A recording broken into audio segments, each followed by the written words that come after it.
ప్రభు నామమునకు మహిమ కలుగును గాక. ప్రభునందు ప్రేమైన వాళ్ళారా, మరొక నూతనమైన మాటలతో మీ ముందుకు వచ్చి ఉన్నాం. ఏమాత్రం సమయాన్ని వ్యర్థపరచక దేవాది దేవుడు ఇచ్చిన శ్రేష్టమైన సమయంలో ఆయన మాటలను ధ్యానించవలసిన వారమై ఉన్నాం. సమయము చాలా వేగవంతంగా వెళ్ళిపోతుంది కాబట్టి సమయంతో పాటు మనము కూడా వేగంగా వెళ్ళాలి. లేకుంటే ఎక్కడొక చోట జారి పడిపోయే వారముగా ఉన్నాం. ప్రియమైన వాళ్ళారా, చక్కగా ప్రార్థిస్తున్నారా? మీ ఆత్మీయ జీవితాన్ని చక్కగా ముందుకు కొనసాగిస్తున్నారా? చూస్తుండగానే దినాలు వేగవంతంగా గడిచిపోతున్నాయి. సంవత్సరాలుగా కూడా సంవత్సరం కూడా మనం ముగింపు దశలోకి వచ్చి ఉన్నాం. మొన్నకు కొత్త సంవత్సరంలోనికి ప్రవేశించున్నాం అనుకుంటున్నాం, కానీ మనతో పాటు ఎంతోమంది ఈ సంవత్సరం చూసి కూడా అనేక నెలలు వారు చూడలేక దేవుని పిలుపు పొందుకున్న వారు చాలామంది ఉన్నారండి.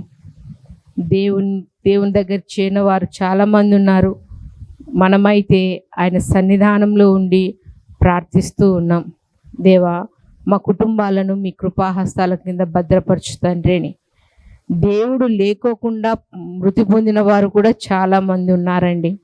వారి గురించి మాట్లాడడం అవసరం లేదు, కానీ మనము దేవుని బిడ్డలమై ఉన్నాం కాబట్టి దేవుని యొక్క ముఖ దర్శనాన్ని మనం ప్రతిదినము చూస్తున్నాము.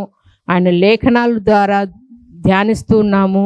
దేవునితో రోజు మనం మాట్లాడుతున్నాం కదండి. చాలా ధన్యులమండి. ఈ ధన్యత చాలామంది దేవుని బిడ్డలమని పేరు పెట్టుకున్న వారు కూడా దేవుని సన్నిధానంలో గడపలేని స్థితిలో ఉన్నారు. వాళ్ళ బిజీ లైఫ్, ఉద్యోగాలకి ఇచ్చినంత ప్రాధాన్యత దేవునికి ఇవ్వడం లేదండి. మనమైతే దేవుడిచ్చిన సమయంలో ఆయన సన్నిధానంలో ఉన్నాం కాబట్టి ఈ రీతిగా మనం మాట్లాడుకోగలుగుతున్నాం. మంచిది. ఈ దినకాలము ఒక హెచ్చరికతో కూడిన ఒక మాట దేవుడు మనతో మాట్లాడుతున్నారు, స్త్రీలమైన మనకే.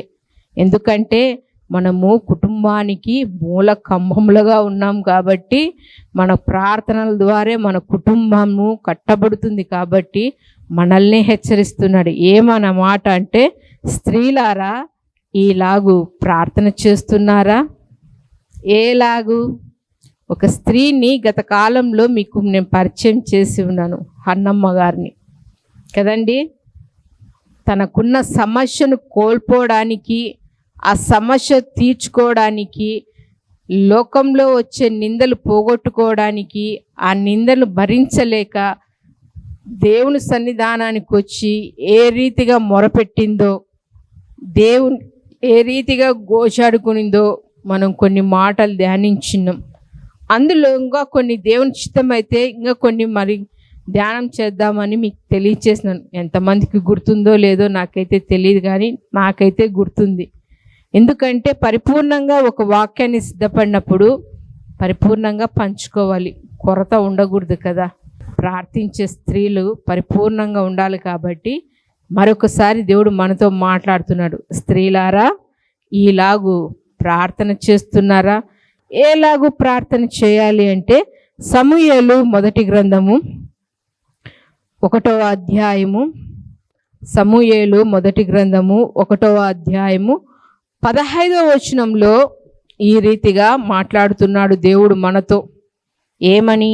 15వ వచనము, హన్నా అది కాదు నా ఏలినవాడా హన్నా మాట్లాడుతుందన్నమాట. ఈ మాట, నా ఏలినవాడా, నేను మనోదుఖము గలదాననై ఉన్నాను. నేను ద్రాక్షారసమునైనను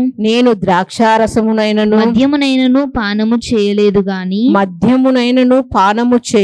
గాని నా ఆత్మను యెహోవా సన్నిధిని కుమ్మరించుకొనుచున్నాను. ఏమి ఈ మాటకు గల అర్థము? అక్కడ దైవజనులు గారు ఉన్నారు. ఏమని? ఏలీ గారు చూస్తున్నారు. ఈమె తన హృదయాన్ని దేవుని సన్నిధానంలో కుమ్మరించేసింది అనమాట. ప్రతి ఏటేట దేవుని సన్నిధానానికి వస్తున్నారు, మొక్కుబళ్ళు చెల్లించుకుంటున్నారు, వెళ్తున్నారు, కానీ ఎంత మాత్రము పరిపూర్ణంగా దేవునితో మాట్లాడలేని స్థితిలో హన్నా ఉంది. ఈసారి దేవుని సన్నిధానానికి వచ్చి అయ్యా, ఇక్కడ 10వ వచనం కానుంచి మనం ధ్యానం చేస్తున్నాం. ఎన్నోసార్లు ఈ మాటలు చెప్పుకుంటూనే ఉన్నాం. అలా టూకీగా చెప్పుకుంటూ వెళ్తున్నాను. నీ సేవకురాలైన నాకు కలిగిన బాధను చూడయ్యా, నాకు ఒక కుమారుని ఇవ్వయ్యా, గొడ్రాలని నిందని తీసేయ్యా. చుట్టుపక్కల వారి మాటల కంటే తండ్రి, నా సహోదరి ఎవరు పెనిన్న ఎక్కువగా నన్ను బాధ పెడుతుంది మాటలతో. నేను తట్టుకోలేకున్నాను. ఒక్క బిడ్డ నువ్వు, ఒక్క మగపిల్ల నువ్వు, ఆ పిల్లోని నీకే ఇచ్చేస్తాను, నీ సన్నిధానంలోనే వదిలేస్తాను, నీ సేవ చేయడానికే వదిలేస్తానని హృదయ భారంతో ఎట్లా వస్తుందంటే, ప్రియమైన వాళ్ళరా, ఈ అనుభవం మీకు ఉందో లేదో కానీ నాకైతే చాలా ఉందండి. నేను ఒంటరిగా ఉన్నప్పుడు ఇంట్లో చేసుకుంటానే కానీ అంత ధారాళంగా నేను దుఃఖించలేనండి. నా దేవుని సన్నిధానంలో నేను ఒంటరిగా మోకరించి ప్రార్థిస్తున్నప్పుడు మొదటిగా నా స్థితిని బట్టి నా దేవుణ్ణి నేను వేడుకుంటానండి. ఎందుకంటే ఎక్కడో పడవలసిన నన్ను వెదకి వెదకి వెదకి వెదకి రక్షించుకొని పాప జీవితంలో నుంచి నన్ను బయటికి లాగి రక్షణ జీవితంలోనికి నన్ను నడిపించినావు. నేనే పాటి దాన్ని, నేను పెరిగిన వాతావరణం ఏ పాటిది, నేనా అగాధంలో నుంచి నన్ను బయటికి తీసుకొచ్చి ఒక సేవకునికి భార్యగా చేసినావు. పరిచర్య చేసేంత జ్ఞానం నా దగ్గర లేదు, బైబిల్ జ్ఞానమే సరిత లేదు నాకు. అలాంటిది సేవకునికి సేవ చేయడానికి, సంఘంలో పరిచర్య చేయడానికి, నీ మాటలు ప్రకటించడానికి నన్ను ఏర్పాటు చేసుకున్నావు. చూడు తండ్రి, ఏ అర్హత లేదు నాకు అని ప్రార్థన చేస్తున్నప్పుడు నాకు సంభవించిన వాటిని బట్టి నా కుటుంబ జీవితంలోనైతేమి, వ్యక్తిగత జీవితంలోనైతేమి, సంఘ పరిచర్య ద్వారా, సంఘస్థుల ద్వారా, బంధువుల ద్వారా, అనేకుల ద్వారా ఎదురైన మాటలు, ఇబ్బందులు ఇవన్నీ ఒకటైతే, ఇదిగో నా కోసము నీ పరిశుద్ధ రక్తాన్ని చిందించినావు. చూడు తండ్రి, పాపిగా ఉండకోకుండా నీ సొత్తుగా నన్ను ఏర్పాటు చేసుకొనుటకు నిలువెల్లా రక్తం ధారపోసావుగా తండ్రి అని నేను ఒంటరిగా ఏకాంతంగా ఉండి ప్రార్థన చేస్తున్నప్పుడు అధికంగా వస్తుందండి దుఃఖం. మరి నాతో పాటు కూడా నా బిడ్డలు ఎవరన్నా వచ్చినా నేను కన్నీరు కార్చలేనండి. సరిత నేను ప్రార్థన చేసుకోలేను. ఎందుకంటే నాకు ఎక్కువ అలవాటైంది ఏకాంతమే. నేను ఒంటరిగా ప్రార్థన చేసుకోవడమే నాకు అలవాటు. మా బిడ్డలు అంటుంటారు, నువ్వు నిద్రపోతా అంటావు కదమ్మా అంటారు. వాళ్ళకి తెలిసింది అదొక్కటే. కానీ ఎక్కువ నేను దేవుని సన్నిధిలో ఏకాంతంగానే నా ప్రతి భారాన్ని ఆయన మీద వేస్తానండి. మోయలేని భారము, మోయలేని మాటలు, ఇదిగో తెలిసిన వాళ్ళు తెలిసి చురుకైన మాటలు వదులుతున్నప్పుడు ఆ మాటలు తట్టుకోలేము, ఆ మాటలు భరించలేము. ఆ మాటలు అలాగే నాయనా, వారు తెలియక అన్నారో తెలిసి అన్నారో నాకు తెలియదు, కానీ సహాయం చేయనైనా. మళ్ళీ వాళ్ళనేమి శపించు, వాళ్ళని మరణకరమైన రోగంలోనికి రాని, అవేం చేయను. కానీ వారిని దర్శించు, మారు మనసు పొందుకునేందుకు సహాయం చేయని దేవుని సన్నిధానంలో మొరపెడతాను. హన్న తనకు కలిగిన నష్టాన్ని బట్టి, బాధను బట్టి దేవుని సన్నిధానంలో మొరపెడుతుంది, కుమ్మరించేస్తుందండి. అది గమనించిన ఏలి, ఏమ్మా ఎంతవరకు మత్తురాలుగా ఉంటావు, ఏమన్నా తాగొచ్చావా, మద్యమైనా ద్రాక్షారసమైనా అని గద్దించినప్పుడు అంటుంది, అయ్యా యజమానుడా, దైవజనుడా, అలా అనద్దయ్యా, నేను ఏ మద్యము స్వీకరించలేదు, ద్రాక్షరసము తాగలేదు, నా హృదయ భారాన్ని అంతటినీ దేవుని సన్నిధానంలో కుమ్మరిస్తున్నాను. ఈ కుమ్మరింపు అనేప్పుడు మనకు చక్కని మాట గుర్తుకొస్తుంది కదండి. విలాప వాక్యములు 2వ అధ్యాయము 19వ వచనంలో, కుమారి రేయి మొదటి జామున లేసి నీ బిడ్డల పసిపిల్లల కొరకు నువ్వు ప్రార్థన చేయంటే, అబ్బా ఎంత బాగా మొరపెడతారండి. సంఘంలో సంపూర్ణ ప్రార్థన ఉంది అంటే 8 గంటల నుండి 12 గంటల వరకు ప్రార్థన ఒకరి తర్వాత ఒకరు ప్రార్థన, గుంపు కూడుకొని ప్రార్థన, చేతులు గొలుసు ప్రార్థన, ఇలా అనేక విధమైన ప్రార్థనలు ఉన్నప్పుడు ఒకరికి ఒకరు మన సమస్యలు చెప్పుకొని సహోదరులుగా మన సహోదరీమణులుగా కూడుకొని మా కుటుంబంలో ఈ సమస్య ఉంది ప్రార్థన చేయండి అన్నప్పుడు ఒకరికొకరము ప్రార్థన చేస్తాం కదండి. ఆ సమయంలో కూడా దేవుని సన్నిధానానికి రారండి. 12 గంటల వరకు 12:30 వరకు ఆరాధన అయిపోయిన తర్వాత ఇంటికి వెళ్తున్నప్పుడు ఒక్కొక్కరి ఇంట్లో టీవీ సౌండ్లు వినపడుతూనే ఉంటాయండి. అంతవరకు మేలుకుంటారే కానీ దేవుని సన్నిధానానికి వచ్చి మీ హృదయాన్ని కుమ్మరించండి, మా కోసం కాదు మీ కుటుంబాల కోసము, మీ బిడ్డల కోసము, ఇదిగో రేయనక పగలనక కష్టపడుతున్న మీ భర్తల కోసము ప్రార్థించండి అంటే నోరు పెగలవండి ఎవరికి. అలాగే అతక్కపోయి ఉంటారు. కానీ దేవుడు అంటున్నాడు, స్త్రీలారా మీరు ప్రార్థిస్తున్నారా? కుమ్మరింపు ప్రార్థన చేస్తున్నారా? కనీసం గిచ్చుకోనన్నా ఏడ్చుకొని ప్రార్థన చేయండి అంటారు ఒక్కోసారి దైవజనులు. అట్లా నాకు కన్నీళ్ళు వస్తాయేమో అని మొద్దులైపోయినారండి. ఎవరో ఒకరు నలుగురు చేస్తారు, ఎవరో ముగ్గురు చేస్తారు, మాకెందుకు ఆమెన్ అనేసి వెళ్తాము. కానీ అనుకోని రీతిగా ప్రమాదాలు సంభవించినప్పుడు రొమ్ము కొట్టుకుంటా అంటారు, అయ్యో నా బిడ్డ ఇలా అయిపోయాడే, నా భర్త ఇలా అయిపోయాడని. ఆ కొట్టుకోక ముందుగానే దేవుని సన్నిధానానికి వచ్చి నీ కన్నీళ్లు కార్చినట్లయితేనా ఆ వచ్చే ఉపద్రవంలో నుంచి దేవుడు తప్పించేవాడుగా ఉన్నాడు కదా. హన్న తన హృదయాన్ని కుమ్మరించింది. విలాప వాక్యములో కూడా అంటున్నాడు, మీ హృదయాన్ని కుమ్మరించండి అని. రెండవదిగా ఏం చేయాలంట? అదే సమూయేలు గ్రంథము ఎట్లా ప్రార్థన చేయాలంటున్నారంటే, సమూయేలు మొదటి గ్రంథము 1వ అధ్యాయము 28వ వచనంలో ఆమె దేవునితో ఈ రీతిగా మనవి చేసుకుంటుందండి. ఏమని మనవి చేసుకుంటుందో 28వ వచనం చూద్దామా? కాబట్టి నేను ఆ బిడ్డను యెహోవాకు ప్రతిష్ఠించుచున్నాను. తాను బ్రతుకు దినములన్నిటను వాడు యెహోవాకు ప్రతిష్ఠితుడని చెప్పెను. అప్పుడు వాడు యెహోవాకు అక్కడనే మ్రొక్కెను. ఏమని మనం ప్రార్థన చేస్తుంది హన్న? అయ్యా, నువ్వు నాకు ఒక కుమారుని అనుగ్రహిస్తే ఆ కుమారుని నీకే ఇచ్చేస్తానని దేవునితో వాగ్దానం చేసుకునింది. దేవుడు వాగ్దానాన్ని నెరవేర్చాడు. తిరిగి ఆ బిడ్డను తీసుకొని వచ్చినప్పుడు అక్కడ దైవజనులు కనపడినప్పుడు అంటుంది, ఏమంటుంది? కాబట్టి నేను ఆ బిడ్డను యెహోవాకు ప్రతిష్ఠించుచున్నాను, తాను బ్రతుకు దినములన్నిటను వాడు యెహోవాకు ప్రతిష్ఠితుడు.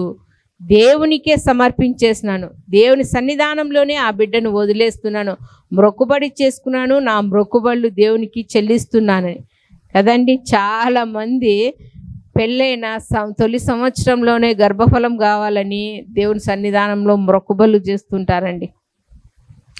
మొదటి సంవత్సరం 3, 4, 5, 6, 7 27 సంవత్సరాల వరకు గర్భఫలం లేని వారు చాలామంది ఉన్నారండి.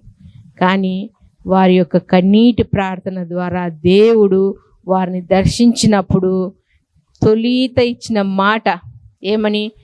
ఏ బిడ్డైనా కానీ తండ్రి, ఆడపిల్లైనా కానీ మగపిల్లైనా కానీ ఎవరైనా కానీ ఎవరిచ్చినా నా తొలి సంతానం నీకే ఇస్తానంటారు. దేవుని సన్నిధానంలో విడిచిపెట్టిన అవసరం లేదు. క్రమంగా వాడిని దేవుని సన్నిధానానికి నడిపిస్తారా? నడిపించరండి. మందిరంలోనికి వాడికి వచ్చి కూర్చున్నప్పటి నుంచి చాక్లెట్ల కోసం ఎగపడతాడు, కురుకురేల కోసం ఎగపడతాడు, బిస్కెట్ల కోసం ఎగపడతాడు. లేదంటే వాడు కూర్చున్న ముంచి ఏడుపు. అమ్మ మందిరంలో ఉండలేదు, వాక్యం వినలేదు, వాడిని పట్టుకొని బయటికి లోపలికి వస్తూనే ఉంటారు. కానీ ఎలా దేవునికి ప్రతిష్ఠితుడు? వాళ్ళకు ఊహ వచ్చేలోగా మనం చెప్పే మాట వాళ్ళ అర్థం చేసుకుంటున్నప్పుడే దేవుని మందిరం యొక్క క్రమము, దేవుని యొక్క మాటలు, దేవుని సన్నిధానంలో ఎలా ఉండాలి, ఎలా కూర్చోవాలి, పాటలు పాడేటప్పుడు ఎలా చప్పట్లు కొట్టాలి, ప్రార్థన చేసేటప్పుడు ఎలా మోకాలు వంగాలి, కళ్ళు మూసుకోవాలి, ఇవన్నీ ఇంటి దగ్గర చెప్తే రోజు చెప్తూ ఉన్నట్లయితేనా, అంటే రోజు చెప్పాలంటే మన ఇంట్లో కుటుంబ ప్రార్థన ఉండాలి. కుటుంబ ప్రార్థనలో వాళ్ళను కూర్చోబెట్టి నువ్వు ఇంట్లో ఇట్లా ఎలా కూర్చుంటున్నావో అలాగే మందిరంలో కూడా నువ్వు ఇలాగే కూర్చోవాలి. మందిరంలో లోపలికి బయటికి వెళ్ళకూడదు, ఏడ్చకూడదు. యేసయ్య మన దగ్గర ఉన్నాడు, యేసయ్య పాటలు పాడాలి అని వాని పసి ప్రాయము నుంచే వానికి నడక వచ్చినప్పటి నుంచి, మాట వచ్చినప్పటి నుంచి వానికి బోధిస్తూ ఉంటే వాడు క్రమక్రమంగా పెద్దయినప్పుడు ఆ త్రోవ నుంచి తొలగిపోడండి.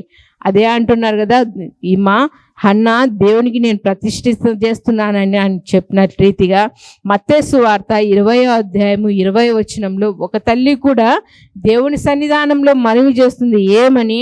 మత్తయి సువార్త 20వ అధ్యాయము 20వ వచనంలో, అప్పుడు జెబెదయి కుమారుల తల్లి తన కుమారులతో ఆయన యుద్ధకు వచ్చి నమస్కారము చేసి ఒక మనవి చేయబోగా నీవేమి కోరుచున్నావని ఆయన అడిగెను. చూడండి, హృదయ రహస్యాలు ఎరిగిన దేవుడు మన దేవుడు.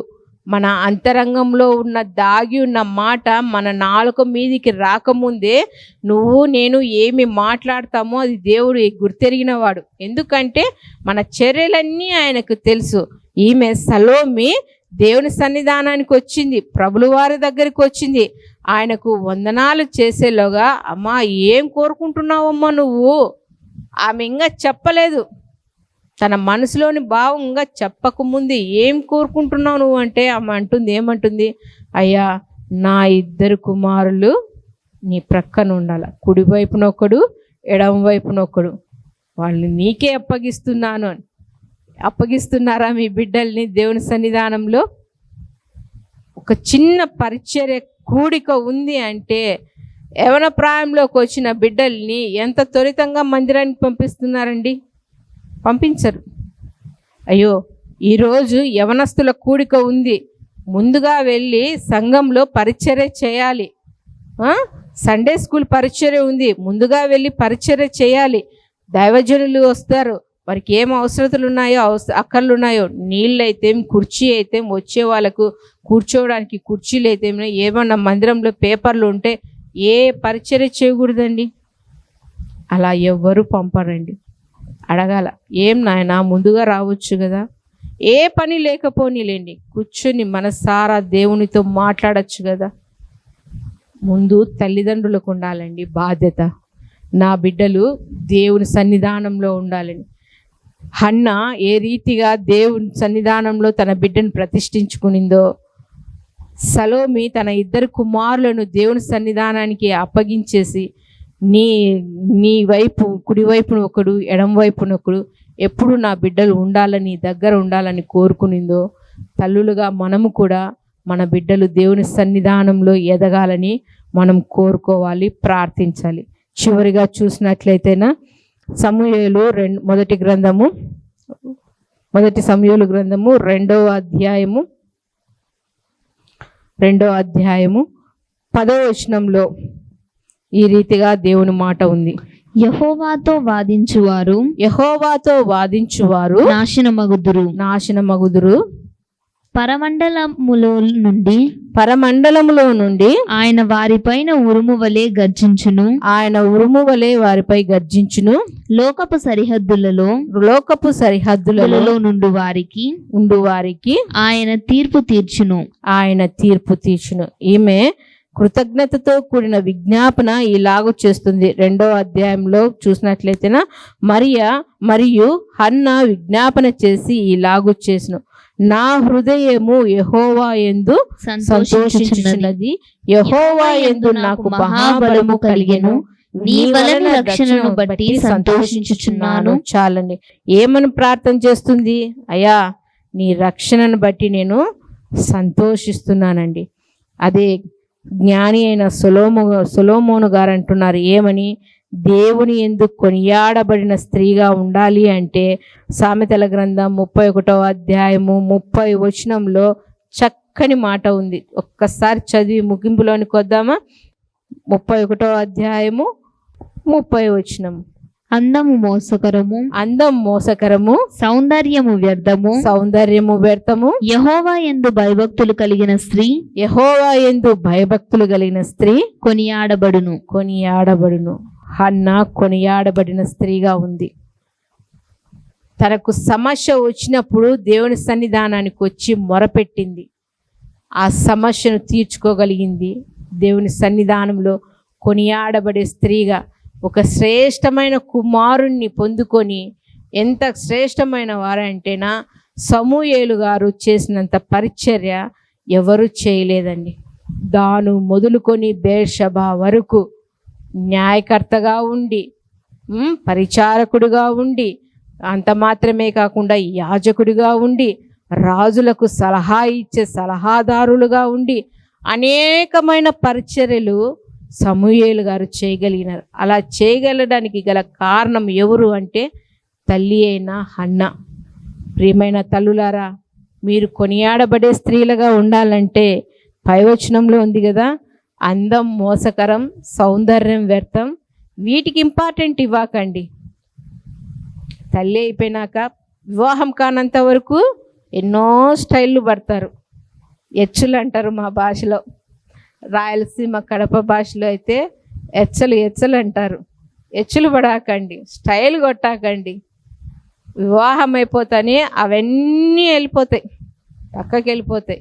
ఒక బిడ్డ పుట్టేలోగా ముఖం కడుక్కొని ముఖం మీద నీళ్ళు వేసుకొని పౌడర్ కొట్టుకునేంత సమయం కూడా ఉండదు. ఎందుకంటే చేసే కొద్దీ ఉంది ఇంట్లో పని అంటుంటారు చాలామంది.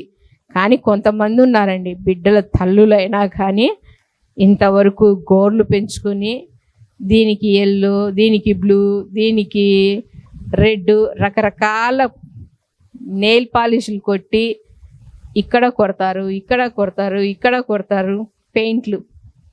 స్టైల్గా ఉంటారండి. నేను చూస్తుంటాను, నవ్వు వస్తుంది. ఎందుకంటే బిడ్డలు తనతో పాటు ఎదిగి ఉన్నారు. తను చక్కగా వస్తారండి మందిరానికి. బిడ్డలు అట్టట్లా వస్తారు. అవి అవసరం లేదు, అవి వ్యర్థం, అది పనికే రాదు దేవుని సన్నిధానంలో. కానీ దేవుని యందు భయభక్తులు కలిగి ఉంటావు చూడండి. ముతక చీర కట్టినా నీ అంతరంగము బాగుంటుంది. దీనత్వం కలిగి దేవుని సన్నిధానంలో తగ్గింపు కలిగి గోచాడుకుంటుంటావు చూడు, అది దేవుడు చూసేవాడుగా ఉన్నాడు. నువ్వు పాలిస్టర్ చీర కట్టినావా, ముతక చీర కట్టినావా, పట్టు చీర కట్టినావా, ఇంత పెద్ద అంచు వచ్చిందా లేదా, ఇవి చూడడండి. అంతరంగాన్ని చూస్తాడు, పైరూపాన్ని చూడడు. ఆ అంతరంగం చూడాలంటే దేవునికి మాటలకు భయపడాలి. దేవుని సన్నిధానంతో వణుకుతోనూ భయముతోనూ ఆయన ఆజ్ఞలను స్వీకరించి ఆ ఆజ్ఞానుసారంగా నువ్వు నడుచుకున్నట్లయితేనా ఇదిగో కొనియాడబడే స్త్రీగా, దేవుని యందు భయభక్తులు కలిగిన స్త్రీగా లిఖించబడుతావు. హన్నమ్మ ఈ క్వాలిటీలన్నీ కలిగి ఉంది కాబట్టి, చక్కటి ప్రార్థనా పరురాలైంది కాబట్టి, చక్కటి ప్రార్థనా పరుడైన కుమారుని దేవుడు అనుగ్రహించినాడు. ఆమె పేరు జీవగ్రంథంలో లిఖించబడింది.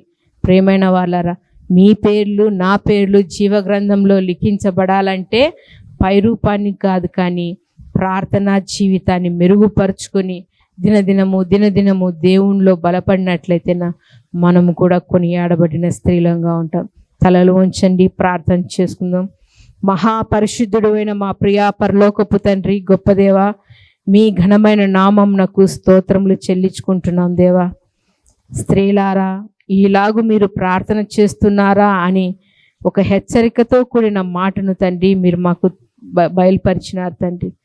హన్నా తనకు కలిగి ఉన్న కొరతను బట్టి దేవుని సన్నిధానంలో ఎంతో వేదనతో తండ్రి తన కన్నీటిని తండ్రి హృదయాన్ని కుమ్మరించి మిమ్మల్ని గోచాడుకునింది తండ్రి. ఆ గోచాడుకునే తత్వాన్ని మేము కూడా కలిగి ఉండి తండ్రి మాకు ఎదురవుతున్న ఇబ్బందులోనేమి, సమస్యలలో అయితేనేమి, ఆర్థికపరమైన విషయంలోనైతేమి, నైనా ఆత్మీయ విషయంలోనైతేనేమి, సమస్త విషయాలలో తండ్రి మీ సన్నిధానంలో మా హృదయాన్ని కుమ్మరించి మిమ్మల్ని మొరపెట్టే బిడ్డలుగా ఉండుటకు తండ్రి సహాయం చేయమని ప్రార్థిస్తున్నాం నాయన. ఎందరైతే తండ్రి మీ మాటలు వింటున్నారో తండ్రి వారి యొక్క ప్రార్థనా జీవితాన్ని సరిచేసుకొని తండ్రి, వారి హృదయాలను తండ్రి మీకు సమర్పించుకొని తండ్రి, ఎల్లప్పుడూ తండ్రి మిమ్మల్ని స్తుతించే బిడ్డలుగా ఉండుటకు తండ్రి సహాయం చేయమని ప్రార్థిస్తున్నాం తండ్రి. నేను విని విడిచిపెట్టక వారి హృదయంలో ఫలించుటకు తండ్రి సహాయం చేయమని ప్రార్థిస్తున్నాం తండ్రి. ప్రతి ఒక్కరిని రక్షించండి, ప్రతి ఒక్కరికి రక్షణ అనుభవాన్ని అనుగ్రహించమని వేడుకుంటున్నాం నాయన. ఎవరైతే సమస్యల చేత, ఇబ్బందుల చేత, వ్యాధి బాధల చేత తండ్రి నలిగిపోయి దేవా సహాయం చేయనైనా అని మీకు మీ వైపు చేతులు చాచి మొరపెడుచున్నారో తండ్రి, అట్టి వారిని మీరు దర్శించండి తండ్రి. మీ మేలులతో తృప్తిపరచమని అడుగుచున్నాం తండ్రి. తండ్రి మా జీవితాలలో మీరు చేసిన ప్రతి మేలులను బట్టి, ఉపకారములకు బట్టి కోటానుకోట్ల స్తుతులు స్తోత్రములు చెల్లించుకుంటూ ఇంతవరకు తండ్రి మమ్మల్ని మీ కృపా హస్తాల కింద భద్రపరిచి కాపాడుతున్నందుకే లెక్కింపలేని స్తోత్రములు చెల్లించుకుంటూ మమ్మల్ని మేము తగ్గించుకుంటూ మీ గొప్ప నామం హెచ్చిస్తూ మాకు రక్షకుడు ప్రాణ విమోచకుడు అయిన నజరేయుడైన యేసుక్రీస్తు నామంలో ప్రార్థించి వేడుకొనుచున్నాము తండ్రి. ఆమేన్. మా చిరునామా దైవజనుడు బ్రదర్ ఓ రూబేన్ గారు, క్రీస్తు ప్రార్థనా మందిరం, డోర్ నెంబర్ 1-10-386, నగరిగుట్ట, పులివెందుల, కడప జిల్లా. మీ ప్రార్థనా అవసరాల కొరకై సెల్ నంబర్ 9989067409.